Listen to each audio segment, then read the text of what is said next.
Բարև ձեզ, Ֆակտոր TV հյուրը Հայ ազգային կոնգրեսի փոխնախագահ Լևոն Զուրաբյանն է, ողջույն պարոն Զուրաբյան։ Կաթողիկոս Գարգին II-ին է այցելել առաջին նախագահ Լևոն Տեր-Պետրոսյանը եւ հաղորդագրությունում շատ հստակ էր աջակցությունն է հայտնել վեհապար Հայրապետին, միաժամանակ խստիվ դատապարտել հայոց 1700-ամյա եկեղեցու նկատմամբ Հայաստանի իշխանությունների հակասահմանադրական ոտնձգությունը, ինչպես եք ասես ներկայացնում հիմնավորում նախագահի այս քայլը ինչով էր այն պայմանավորված։ Ես կարծում եմ, որ որպես մի մարդ, որը չի կարող անմասն լինել մեր երկրի համար ճակատագրական իրադարձությունների այս գործընթացից եւ չարձագանքի են դեպքում, երբ որ տեսնում է, որ մեծագույն վտանգ է սպառնում մեր պետությանը եւ մեր ազգին եւ չմասնակցի որևէ, այսինքն իր ներդրումը չանի, դա հնարավոր չի։ Առաջին նախագահը կարող եք ինչու ուզեք մեղադրեք, բայց իր ամբողջ կենսագրության ընթացքում նա ցուցադրել է, որ ինքը պատրաստ է գնալ շատ անգամ անսպասելի եւ առաջին պահից անընկալելի քայլերի պետության կայունությունը եւ մեր ազգային անվտանգությունը պահպանելու նպատակով ես ուզում եմ ձեզ հիշեցնել օրինակի համար 1999 թվականի հոկտեմբերի 27-ի այդ բանից հետո սպանություններից հետո երբ որ մեծ վտանգ էր սպառնում ընդհանրապես կայունությանը մեր երկրում ինքը գնաց եւ հանդիպեց մի մարդու հետ ավելի ճիշտ ոչ թե գնաց եւ հանդիպեց այլ բան արեց կոչ արեց ասենք այն ժամանակվա գործող նախագահի շուրջը համախմբվելու ինքը այնպես չէր որ այդ երկրորդ նախագահի անձը գնահատում էր կամ համարում էր իրեն ինչ որ հարցում դաշնակից հակառակը դա իր կատաղի կատաղի մրցակից էլ չէ հակառակորդներից մեկն էր, որը իդեպ կատարել էր հեղաշրջում եւ 1.5 տարի առաջ, ասենք, բերել նրան, որ Տեր-Պետրոսյանը հրաժարական էր տվել, բայց անգամ այդ պահին ինքը ցուցադրեց, որ գնվում է նման քայլերի եւ եթե պետք է պետության անվտանգությունը ապահովել եւ կայունությունը ինքը շատ ինչ ասեմ adekvat արձագանք է տալիս միշտ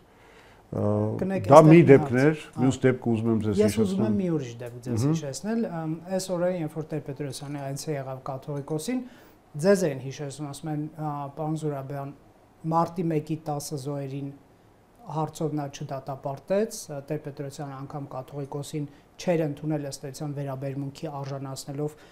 բարձրաստիճան հոգևորականության կամ անտարբերությանը կամ այն ժամանակ պրո-իշխանական վարքագծին, այսինքն ունեիք ընդգծված բացասական մոտեցում նրանց քաղաքական դիրքավորման այդ իրադարձություններին, ինչպես եղավ, որ այդ ամեն ինչը մոռացաք։ Դուք կներեք, ուրեմն այդ հարցով ցուցադրում եք, որ ամենակարևորը ոնց որ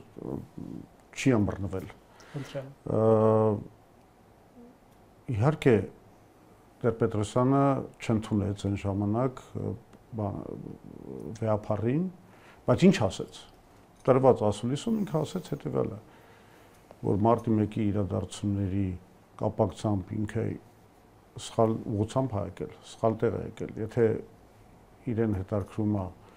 հաշտությունը, ապա ինքը պետք է կանգնի այսօր ոստիկանության եւ ժողովրդի մեջտեղը։ Այդ դա կլիներ հաշտության քայլ, այսինքն բայց ինքը ոչ հայհոյախառն ինչ որ քննադատության մատնեց ոչ հայ-առաքելական եկեղեցու ներքին process-ներին միջամտեց ոչ էլ ընդհանրապես ինստիտուտի վարկաբեկման կապակցությամբ ինչ որ քննադատություն արժանացրեց, հա կոնկրետ գնահատեց, թե ինչ կարող է անել վեհապարը, որպեսզի այդ ազգային հաշտությունը կայանա, ընդհանրապես այդքան է, չեք կարող գտնել որևէ այլ բան Տեր-Պետրոսյանի ասածների մեջ։ Չեք դիտարկում որպես այն ժամանակվա ռեժիմի մաս։ կաթողիկոսին կամ բարձրաստիճան հոգևորականության։ Ես ասում եմ Տեր-Պետրոսյանի որևէ ասած գտեք, որևէ մեջբերում արեք, որը ձեր ասածը հաստատի չեք գտնի։ Որովհետև անկախ նրանից թե ինքը ինչ քաղաքական գնահատականներ կարող է ունենալ, ինքը շատ լավ հասկանում է, որ քննադատության ինչ որ եզրեր կան, որոնք անցնելիս դու արդեն վտանգում ես եւ 1700 տարվա ինստիտուտը եւ վտանգում ես պետության կայունությունն ու անվտանգությունը։ Հիմա ես ուզում եմ շարունակել, ասեի, որ 2016-ին ապրիլյան պատերազմից հետո, եթե հիշում եք, կայացավ Սերժ Սարգսյանի Տեր-Պետրոսյանը դիմեց Սերժ Սարգսյանը եւ Սերժ Սարգսյանը այցելեց եւ երկու կատաղի հակառակորդներ նորից հանդիպեցին եւ քայլի իմաստը էր, որ ադրբեջանական այդ պատերազմական ագրեսիայի առաջ պետք է համախմբվի ազգը եւ այդ հանդիպումը կայացավ եւ կոչ արեց Տեր-Պետրոսյանը, ընդ որում ամենահետաքրքիրը ինչ էր, որ ոչ միայն ինքը 2016 թվին է այդ կոչ արել, այլ 2008 թվին էլ է կոչ արել, ասել է եթե հանգարցակի նման բան լինի, այդ տեսեք, ես հիմա գնում եմ շատ կտրուկ Սերժ Սարգսյանի դեմ, իշխանության դեմ, բայց եթե նման վտանգ ստեղծվի, ես առաջինն եմ կոչ անելու համախմբվել կամ բանա համերաշխություն հայտնել իշխանությանը բանակին, որ մենք այդ ագրեսիայի դեմը կանգնենք։ Այսինքն սա սկզբունք է, որ Տեր-Պետրոսյանը իր ամբողջ կյանքով անցկացրել է, պատերազմի ժամանակ էլ նույն բանը եղավ, երբ որ կոչ արեց սատարել իշխանությանը, ասենք այդ պատերազմական ջանքերի արդյունավետ անցկացման համար եւ այլն եւ այլն։ Սա մոտեցում է, սա վարվելակերպ իր համար բայց Փաշինյանի մեկնաբանություն վստահ եմ գիտեք, որ Տեր-Պետրոսյանը Հայաստանում ընտրությունների կեղծման պրակտիկայի հիմնադիրն է եւ նա իհարկե պիտի կանգնի նման ժողովրդատյաց կեղծարարի եւ կեղծիքի կողքին։ Դուք իհարկե նաեւ ծանոթ եք այն տեսագրության հետ, որը ես տարածեցի իմ էջում, որը իդեպ մենք ժամանակին ձեր հետ միասին ֆակտոր 5-6 տարի առաջ էր, ֆակտոր հենց ֆակտոր AM-ի բանում, այդ ստուդիայում մենք դա ներկայացրել ենք այդ տեսագրությունը, երբ որ Շանթում որտեղ Շանթում նա փաստորեն ասում է, որ այդ խախտումները, այդ ընտրախախտումները եւ ընդհանրապես այդ հիմքը դրվել է 99-ին։ Այո, այդ ամբողջ համակարգի հիմքը դրվել է 99-ին, երբ որ Նվեր Մնացականյանը պնդում է, ճնշում է, ասում եմ հետ գնացեք 96 թիվը, Նիկոլ Փաշինյանն ասում է չեմ գնա ու իմ ազնվությունը կասկածի տակ չդնեք։ Իդեպ այդտեղ ասում եմ նաև իմ բոլոր խոսքերի համար պատասխանատու եմ եւ այլն եւ այլն։ Այսինքն մենք տեսնում ենք, որ Նիկոլ Փաշինյանը, ես դա ասենց ձևակերպեցի, որ Նիկոլ Շնաբերյանին ավելի լավ կպատասխանի Նիկոլ Ազնվազարը, այսինքն այն ինչ որ այն ժամանակ որպես ազնիվ մարդ ինքը ներկայացնում էր, հիմա պարզվեց փոխել է իր կարծիքը ու հազար անգամ էլի կփոխի, որովհետև Նիկոլ Փաշինյանը այն մարդն է, որ երբեք որևէ կայուն սկզբունք չի ունեցել եւ ամեն ինչ օգտագործել է ցանկացած կարգախոս, ցանկացած նոր միտք օգտագործել է մենակ մի բանի համար, երկրում իրավիճակը խառնելու, իր իշխանությունը ամրապնդելու նպատակով կամ իշխանությանը հասնելու նպատակով։ Այնպես որ, բայց այստեղ գիտեք ինչն է ամենակարևորը, ես կարծում եմ մի հատ մենք երկու ասպեկտ պետք է վերլուծենք այս կատարվածի։ Նախ անպայման պետք է անդրադառնալ իրավական ասպեկտներին եւ հետո նաեւ քաղաքական, որտեղ մենք երկու հարցի պատասխան պետք է ստանանք։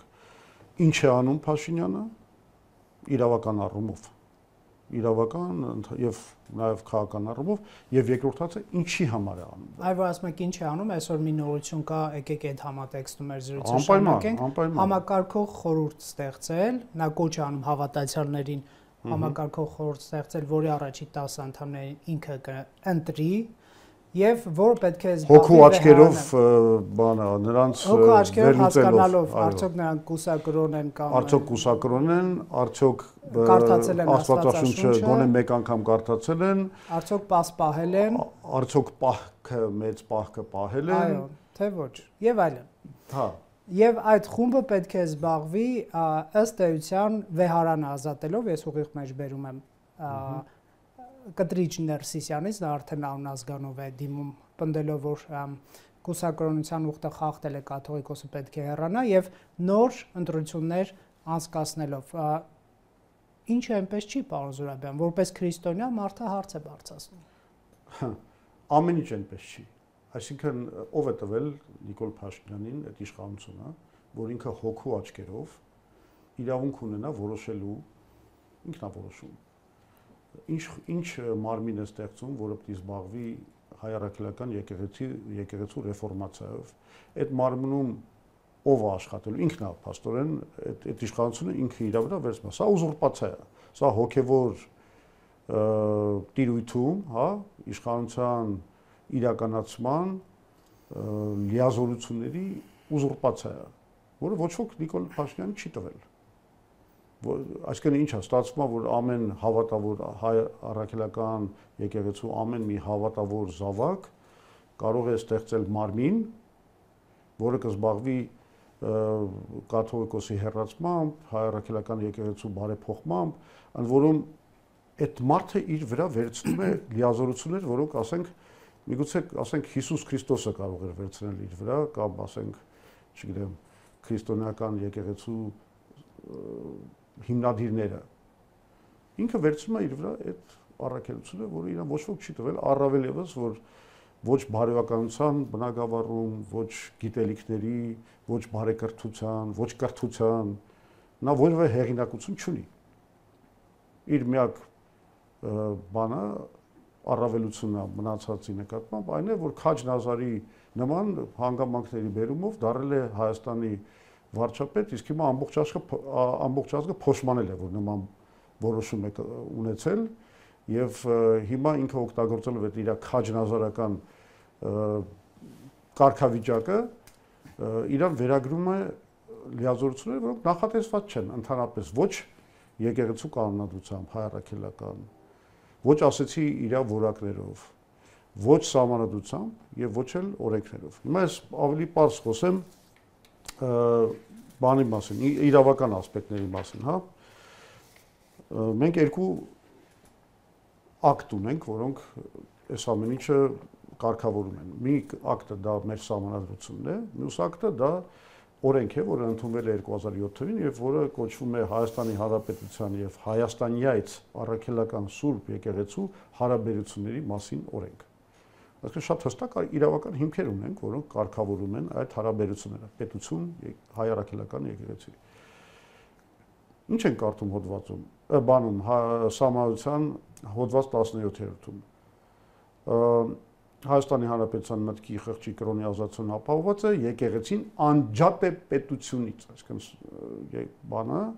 սահմանությունը շատ հստակ հիմք է դնում, որ դրանք իրարից անջատված ոլորտներ են, պետությունները։ Եկեք նրանց հակադարձումը բերեմ, որ ավելի կենթանի է, էլի մեր զրույցը։ Իսկ սկզբից մի հատ հիմքերով չանցնենք, որ անջատի պահով, եկեք քպականները դրան ինչ են հակադարձում, ասում են, որ անջատ է Բագրատ arczepiskopos Գալստյանյանը ոնց է հակաիշխանական պայքար ծավալում կամ մյուս բարձրաստիճան եւ այլ հոգեվորականներ ինչպես են ընդդիմության։ Հակադարձ պատասխան, Բագրատ Սրբազանը օրենքներ խախտել է, թե ոչ։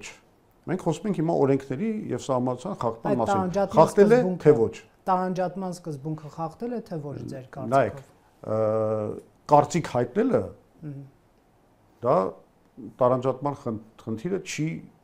բանանում, քանդում։ Տարանջատման խնդիրը չի, չէ, ես հենց այդ եմ բացատրում։ Տարանջատման խնդիրը կարծիք հայտնելը կամ ասենք քաղաքական կամ որևէ այլ դա չի խախտում։ Խախտում է, երբ որ դու մտնում ես ավտոնոմիայի մեջ, այսինքն դու արդեն գործողություններ ես անում։ Այսօր Նիկոլ Փաշինյանը անցել է հիմա այդ կարմիր գիծ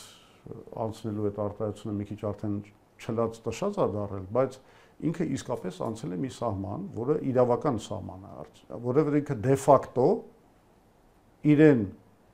վերագրել է, ուզուրպացրել է հոգևոր ոլորտում, եկեղեցում, ինչ որ դերակատարություն ունենալու լիազորությունները։ Ինքը ստեղծում է խորհուրդ։ Արդեն ինքը անցել է գործողություններ, եթե միջև հիմա սա էլի իմ կարծիքով անընդունելի հարձակում էր, բայց դա մնում էր կարծիք հայտնելու ոլորտում, ասենք կուսակրոնությունը խախտելու վերաբերյալ իր կարծիքներ հայտնում եւ այլն եւ այլն, ինքը հիմա անցել է գործողությունների։ Սա արդեն ի տարբերություն բանի, ասենք Բագրատ Սրբազանը 1000 մի կարող է քաղաքական անհամաձայնություններ ունենա իր հետ, բայց ինքը չի սկսել, չէ, ասենք բանա օրինակի համար առողջապահության նախարարի լիազորությունները կատարել։ Բայց նա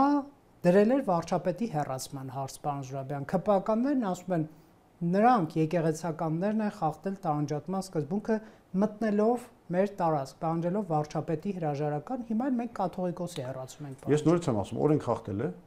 Սա ամենակարևոր հարցը։ Դե պաշտոնացում ես չեմ խախտել, որպես քրիստոնյա եմ հանդես գալիս, որպես վարչապետ չեմ։ Այո, մենք խոսում ենք հիմա, ես ցուցադրում եմ, ապացուցում եմ, որ Նիկոլ Փաշինյանը խախտել է սահմանադրությունը եւ օրենքները։ Հոդված առ հոդված բերում են։ Ասում տարբերությունը սա է։ Ու ես ձեզ մի կարևոր բան ասեմ։ Եթե Բագրատ Սրբազանը կամ օրինակի համար, հա, ասում են բանա, վեհապարը, որ իր հայրական հորդորով առաջարկել է, որ բանանի հրաժարական տա, դա նույնպես իրանք համարում են ինչ-որ խախտում։ Ես ասում եմ, օրենք խախտել են այդ մարդիկ։ Իրականում որ տեսնեք, սահմանադրության նորմ չէ խախտել տարանջատման։ Ոչ, չէ, տարանջատման ոչ բան չէ։ Այսինքն եթե օրինակի համար հայ առաքելական եկեղեցին իրեն վերապահեր որևէ լիազորություն, որը կառավարության կամ իշխանությունների, աշխարհիկ իշխանությունների լիազորությունների բնագավառում է, դեպքում դա կլիներ խախտում։ Օրինակի համար, բանա, եթե օրինակ որոշեին, որ մենք հանրակրթությունը մենք ենք անելու կամ մենք որոշում ենք ընդունել, որ օրինակի համար հանրակրթական դպրոցներում պետք է լինի, չգիտեմ, Աստվածաշունչի դասավանդում եւ այլն, հա, դա կլիներ կոնկրետ տարանջատման սկզբունքի խախտում։ Այսինքն մենք պետք է մոտենանք այս տեսակետից, օրենք սահմանություն խախտում է, թե չէ։ Իսկ որ օրենք չի խախտվել ոչ վեհապարի դեպքում, ոչ էլ Բագրատ Սրբազանի դեպքում, վկայում է այն փաստը, որ նրանց դեմ որևէ քրեական գործ չի հարուցվել, որևէ եթե իրանք օրենք խախտածել էին, Նիկոլ Փաշինյանը իրեն հլու հնազանդ ոստիկանությամբ, չգիտեմ, դատախազությամբ եւ այլն, ինքը կարող էր գործ հարուցել, ապացուցել դատարանով, որ այս մարդիկ օրենք են խախտում, անգամ ձերբակալել եւ այլն, ինքը չի արել դա, որտեղ որևէ հիմք չի եղել։ Դա անհնար է։ Իրենք որպես բան մարդիկ իրաց կարծիքը հայտնել են։ Ոչ թե հայ առաքելական եկեղեցու անունից, դեպս շատ կարևոր է։ Վեհապարը իր տեսակետը հրաժարականի վերաբերյալ չի հայտնել հայ առաքելական եկեղեցու անունից։ Ինքը հայտնել է որպես վեհապար, իր անունից։ Հիմա, եթե օրենք է խախտել, պատժեք։ Բայց դուք չեք պատժում, որովհետև գիտեք, որ օրենք չեն խախտել։ Իսկ դուք օրենք խախտում եք։ Ասում եմ, ես որպես քրիստոնյա եմ խոսում, որպես վարչապետ։ Ես հիմա դրա համար մտնում ենք այս հոդվածների մեջ, որ տեսեք, կա այդ արդեն ես ցույց տվեցի, որ հոդված 17-ը խախտվում է, հոդված 8.1-ը, որը ճանաչում է առաքելական Սուրբ եկեղեցու բացառիկ առաքելությունը հայ ժողովրդի հոգևոր կյանքում, բացառիկ, նայեք, շատ կարևոր արտահայտություն է, բացառիկ առաքելությունը։ Այսինքն դու էլի իրավունք չես ունենում այդ բանի մեջ միջամտելու։ Իսկ մա անցնենք արդեն բանին, օրենքին։ Օրենքի հոդված 2-րդ խոսում է նրա մասին, որ օրենքը հիմնված է եկեղեցու եւ պետության անջատման սկզբունքի վրա։ Եվ որ պետությունը պարտավոր է հարգել եկեղեցու ինքնավարությունը եւ չմիջամտել նրա ներքին գործերին։ Այսինքն մենք խոսում ենք ոչ թե կարծիքների մասին, մենք խոսում ենք կոնկրետ դե ֆակտո միջամտությանը եկեղեցու ներքին գործերին։ Ասում եմ, այսօր այդ սահմանը անցել է Փաշինյանը։ Ինքը անցել է գործողությունների, ուզուրպացիայի։ Ինքը բռնաբարել է սահմանությունը, օրենքները։ Սա իսկապես սրանով Նիկոլ Փաշինյանը դառավ հանցագործ։ Սահմանադրախախտ։ Հոդված 5-րդ օրենքի շատ հստակ է, բարձ մեջբերում եմ անում։ Հայաստանի Հանրապետությունը ճանաչում է Հայաստանի այդ առաքելական Սուրբ եկեղեցու ինքնուրույնությունը իր կառուցվածքի, կառավարման, հոգևոր եւ վարչական գործունեության մեջ։ Սրանից ավելի բարձ կարելի է արտահայտվել, որ սա ինքնավարություն է։ Իրանք չեն կարող դրա միջամտել։ Չեն կարող ստեղծել ինչ որ ապօրինի մարմիններ։ Իդեպ ով այդ մարմնում ընդգրկվի, դրանք ասում եմ ամենամեծ հանցագործություն են կատարելու եւ Աստծո դեմ եւ կրոնի դեմ եւ օրենքների դեմ։ Այդ մարդիկ այսօր կարող է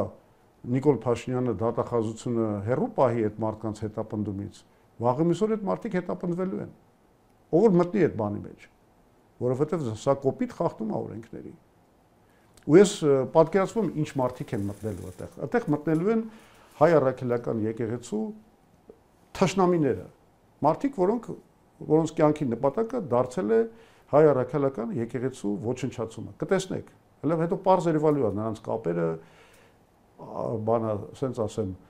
այլ կրոնական կազմակերպությունների հետ եւ այլն, որոնց համար հայ առաքելական եկեղեցին բան է, հակառակորդ է։ Եկեղեցին հոդված 8-րդ Եկեղեցու իրավունքները, եկեղեցին իրավունք ունի ինքնուրույն կազմակերպել իր ներքին կյանքը,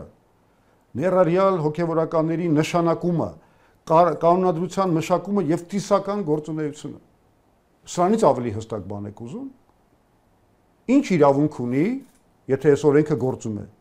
ինչ իրավունք ունի վարչապետը կամ որևէ մարդ ստեղծել ինչ որ մի խումբ, որը պետք է կազմակերպի եկեղեցու ներքին կյանքը, ներառյալ հոգևորականների նշանակումը, կանոնադրության մշակումը եւ այլն։ Բայց սա ուղիղ է նա ինչ որ Նիկոլ Փաշինյանը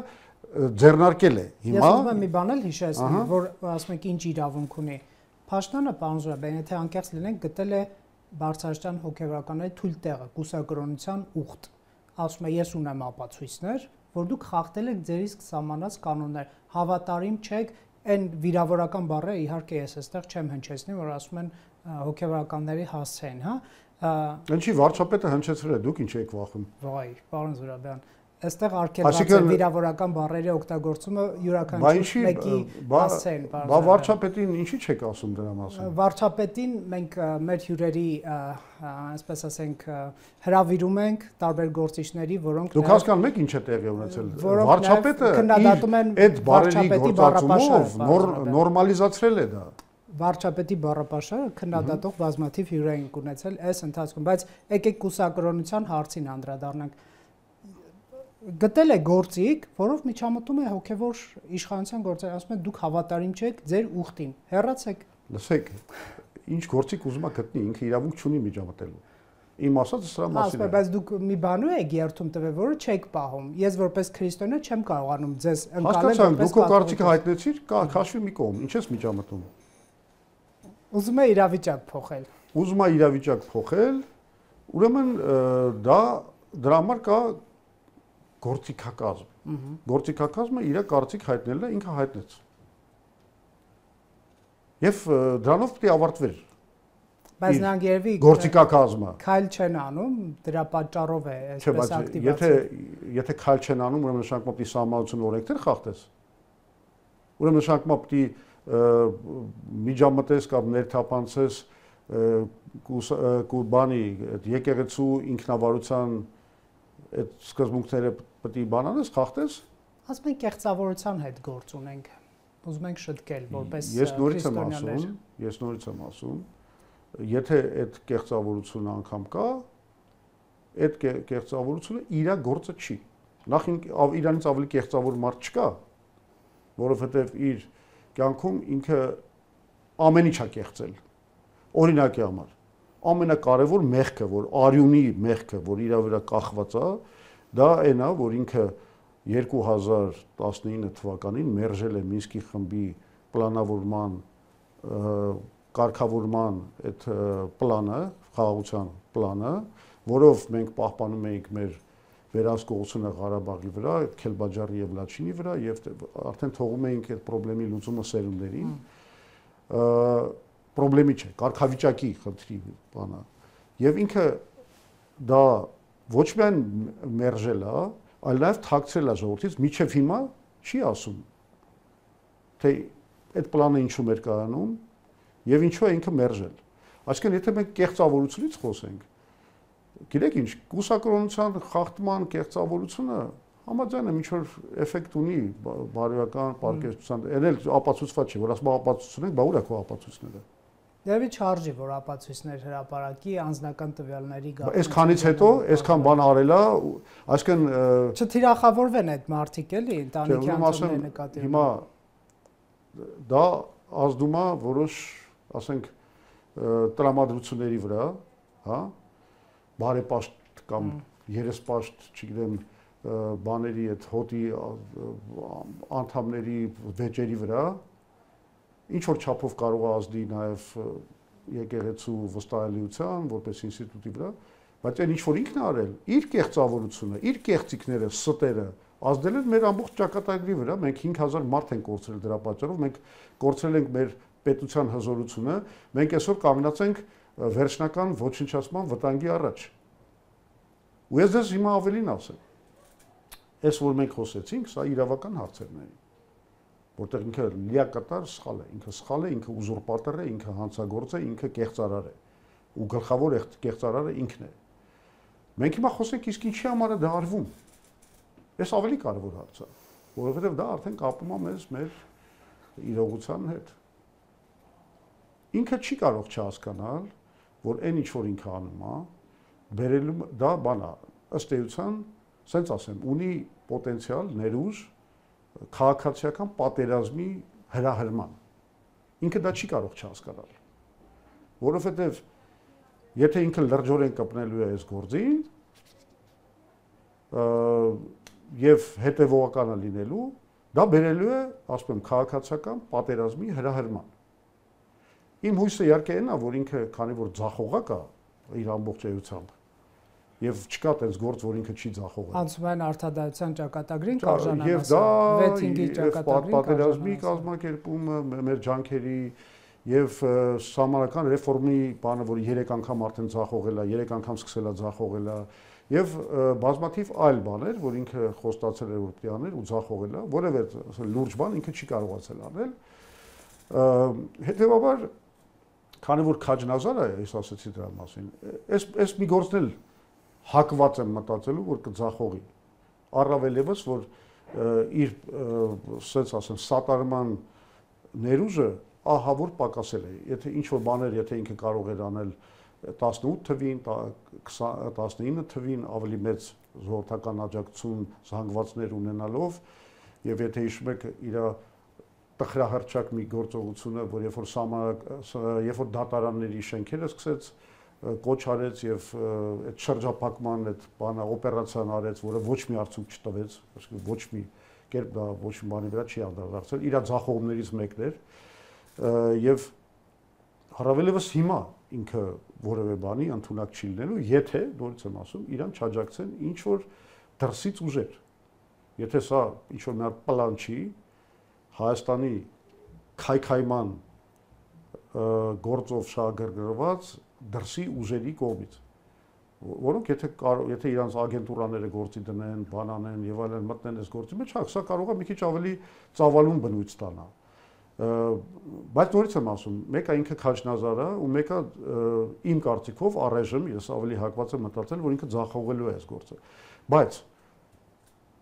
իսկ եթե ինքը հոտես չի մտածում, որ ինքը ձախողելու է, ինքը գնում է հաղթանակի, հաջողության։ Հետևաբար ինքը չի կարող չհասկանալ, որ սա բերելու է քաոսի, եթե ինքը հաջողի։ Բերելու է քաոսի, բերելու է հակամարտության, բերելու է հասարակության բաժանման, բերելու է նրան, որ ընդհանուր միջև բախումներ այս ամեն ինչը կարող է գնալ։ Ասում եմ, քաղաքացիական պատերազմի հրահրիչ է ինքը դարձել։ Հուսով եմ անհաջողակ, բայց ասում եմ, իր նպատակը սա է եւ հարց է ծագում, եւ ինքը ինչու է գնում այս բանի։ Ասենք հիմա մեր գլխին կանգնած է ադրբեջանական ագրեսիայի վտանգը։ Զանգեզուրի վրա, Սյունիքի վրա, ամբողջ Հայաստանի վրա, խաղաղության պայմանագիրը ստորագրված չի, հակառակ նրան, որ մենք բոլոր պահանջներին համաձայնվեցինք, Ադրբեջանը գնալով նորանոր պահանջներ է դնում, ակնհայտ է, որ Ադրբեջանը պատրաստվում է պատերազմի եւ ակնհայտ է, որ Ադրբեջանը սպասում է մի կարևոր սիգնալի, երբ որ Ամերիկան ու Իսրայելը, ասենք, կհարձակվեն Իրանի վրա։ Այս բանը սինխրոնիզացիայի մասին ես վաղուց խոսել եմ, եթե հետաքրքիր է կարող եմ էլի փաստեր բերել, բայց Ադրբեջանը սպասում է այդ սիգնալի։ Եվ այս վտանգը կախված է մեր պետության վրա։ Հիմա այս վիճակում, երբ որ մեր պետության գոյությունը երբեք, ասենք, այս նորանկախ պատմության մեջ այսպեսի ծանր վտանգների, մարտահրավերների մեջ չի եղել։ Ոնց կարող է Հայաստանի ղեկավարը գնա ներքին բանի, բաժանման, ներքին ինչ-որ կռիվների, այսինքն փոխանակ այսօր մտածեր, այսօր ամենակարևոր խնդիրը պետք է լիներ երկրի համախմբումը, հզորացումը, ներքին կոնֆլիկտների բացառումը, որպեսզի մարդիկ, եթե հանգարցակի այդ հակամարտությունը լինի, միացյալ կամքով, համախմբված, հավատալով իրանց ինստիտուտներին եւ պետական եւ հայ առաքելական եկեղեցու ինստիտուտին, որը եկեք ընդունենք, դա այն շաղախն է, որ դարեր շարունակ հայ ժողովրդին միասին է պահել եւ սահմանել է մեր ինքնությունը։ Հիմա դու հենց այդ կարևոր շաղախի մեջ, այդ ամենակարևոր, այսինքն ազգային ինքնության առումով այդ ամրությունը ապահովելու տեսակետից ամենակարևոր ինստիտուտի մեջ, այս վտանգի ներքո դու մտցնում ես մեծ հերձվածություն, մեծ դու դառնում ես հերձված, դու մտնում ես այդ պայքարի մեջ ու քանդում ես, ըստ էության տանում ես կոնֆլիկտի թուլացնելով մեր ներքին բանը, համախմբվածությունը։ Այս ո՞նց հասկանանք։ Ես ասեմ, միակ բացատրությունը հետևյալն է։ Միակ բացատրությունը։ Ինքը իրականում շատ լավ հասկանում է ինչ է բերում մեր գլխին, ինքը շատ լավ պատկերացնում է հնարավոր զարգացումները, հնարավոր այդ պատերազմը, բայց քանի որ ինքը նաև հասկանում է, որ ինքը ձախողել է իր խաղաղության ծրագիրը, ինքը այսօր պետք է այդ պատասխանատվությունը ապագա ռազմական զարգացումների համար իր վրայից հանի։ Այսինքն ինքը պետք է ստեղծի մի հատ սրում երկրի ներսում, որ հետո իր այս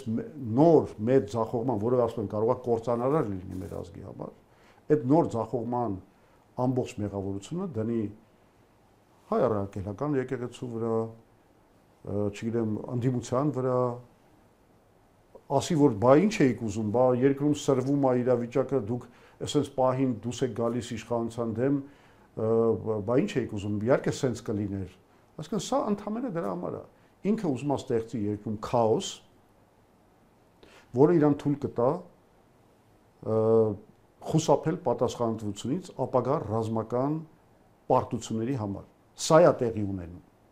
Ինքը հիմա դրա հիմքերն է բանանում, նախապատրաստում եւ